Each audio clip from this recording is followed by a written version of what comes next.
Benvenuti a questo nuovo approfondimento. Oggi esploriamo un paper di economia letteralmente affascinante. La domanda centrale che dà anche il titolo alla nostra analisi di oggi è proprio questa. Le persecuzioni lasciano cicatrici? Spesso siamo portati a pensare che il passato sia, insomma, una pagina chiusa, ma i dati che vedremo rivelano una realtà molto diversa, con conseguenze a lunghissimo termine. Sorge una domanda davvero intrigante, una specie di mistero per chi studia l'economia. Il passato remoto può influenzare la ricchezza moderna di una città? È possibile, o meglio, c'è anche solo la minima probabilità che eventi drammatici accaduti secoli e secoli fa continuino a dettare le disparità economiche che vediamo oggi. È come se il passato proiettasse un'ombra gigantesca sul presente.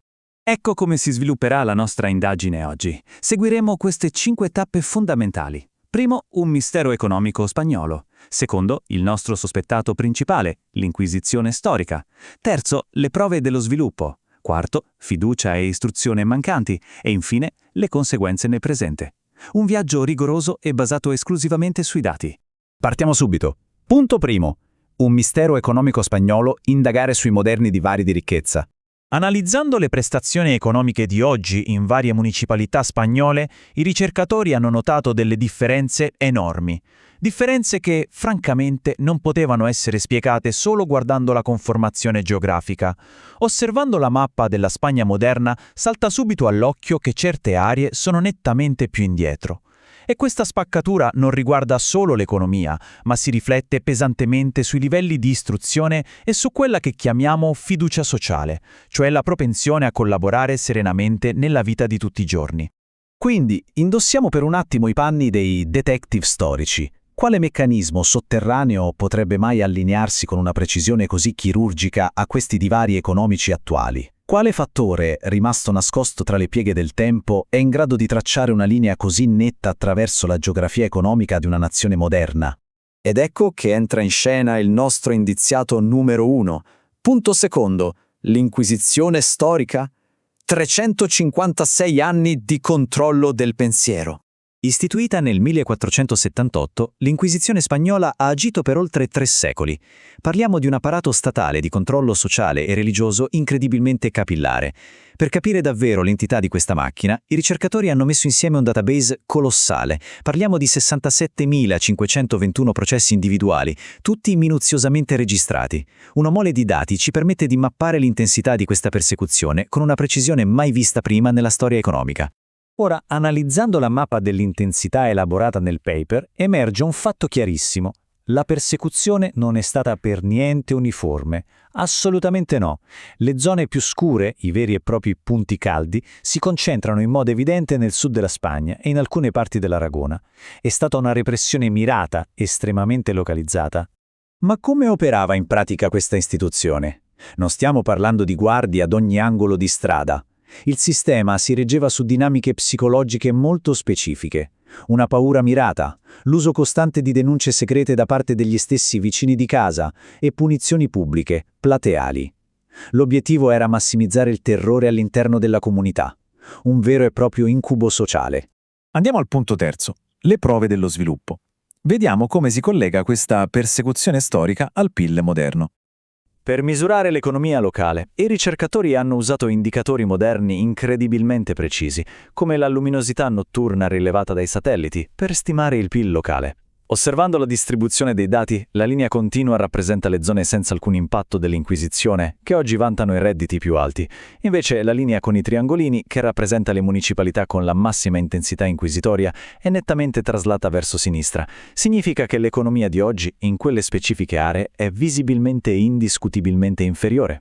E questa traslazione verso sinistra non è solo una curiosità statistica, ha un impatto reale e direi devastante. Parliamo di una penalità economica che si traduce in un calo secco di 1.428 euro nel reddito medio annuale per le aree storicamente più perseguitate rispetto a quelle risparmiate. 1.428 euro, una cifra spaventosa se moltiplicata per un'intera popolazione. A questo punto, per puro rigore accademico, bisogna testare l'alibi perfetto. Forse l'Inquisizione andava a colpire proprio le aree che erano già povere in partenza? Se così fosse, tutta la teoria crollerebbe, perché vorrebbe dire che l'Inquisizione non ha causato la povertà, ma ha solo seguito le orme di aree già in declino. Ebbene, I ricercatori hanno letteralmente smontato questo alibi con un esperimento naturale geniale. Nel XVI secolo, avere degli ospedali finanziati localmente era un enorme indicatore di ricchezza. E i dati parlano chiaro: le aree storicamente ricche e dotate di ospedali hanno in realtà attirato molta più attività inquisitoria. Eppure le stesse identiche aree, che un tempo erano floride, oggi rientrano tristemente nei livelli più bassi di PIL pro capite. Mistero risolto. Punto quarto. Fiducia e istruzione mancanti. È arrivato il momento di scoprire i veri meccanismi di questo declino. Il nodo cruciale qui è capire il movente. Come fa all'atto pratico un'istituzione antica a lasciare una cicatrice così profonda da bloccare la crescita economica in modo permanente? Per capirlo, dobbiamo distogliere lo sguardo dai soli flussi di denaro. La chiave è nascosta nei dati sociologici e in quelli legati all'istruzione. Una repressione di quel livello stravolge letteralmente le motivazioni e gli incentivi umani. I meccanismi che hanno creato questa cicatrice sono implacabili. Quando un sistema incoraggia a denunciare segretamente i propri vicini, il tessuto sociale viene dilaniato. Senza fiducia le reti commerciali e la cooperazione spontanea crollano. Non solo, l'Inquisizione puntava dritto alla classe media istruita, punendo duramente il pensiero indipendente. Il risultato? Un enorme e cronico disincentivo verso lo studio, l'educazione superiore e la ricerca scientifica. E incredibilmente i numeri riflettono ancora oggi questo trauma culturale. I dati ci mostrano una riduzione relativa del 5,6% nelle persone che completano l'istruzione superiore nelle aree storicamente colpite rispetto al resto della nazione. Il capitale umano è stato soffocato ed è rimasto soppresso nel tempo.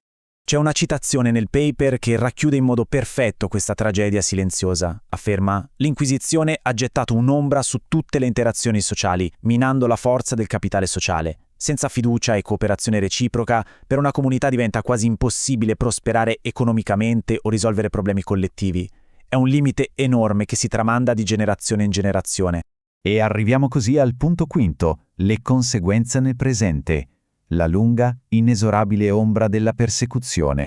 Quest'ombra non è assolutamente una teoria astratta, è un macigno quantificabile che plasma il presente. Il costo economico cumulativo è sbalorditivo. Per le popolazioni colpite si stima una riduzione complessiva del PIL pro capite pari a ben 2.000 euro. È la dimostrazione definitiva che questa cicatrice storica è statisticamente forte, duratura e terribilmente dannosa per il benessere odierno. La conclusione centrale dei ricercatori è cristallina. Shock storici così avversi, in particolar modo quelli guidati da forme di repressione estrema volute dallo Stato, hanno il potere di intrappolare le società. Le incastrano in un ciclo permanente e letale di bassa fiducia, bassa istruzione e basso reddito, facendo deragliare la prosperità di un'intera regione a tempo indeterminato.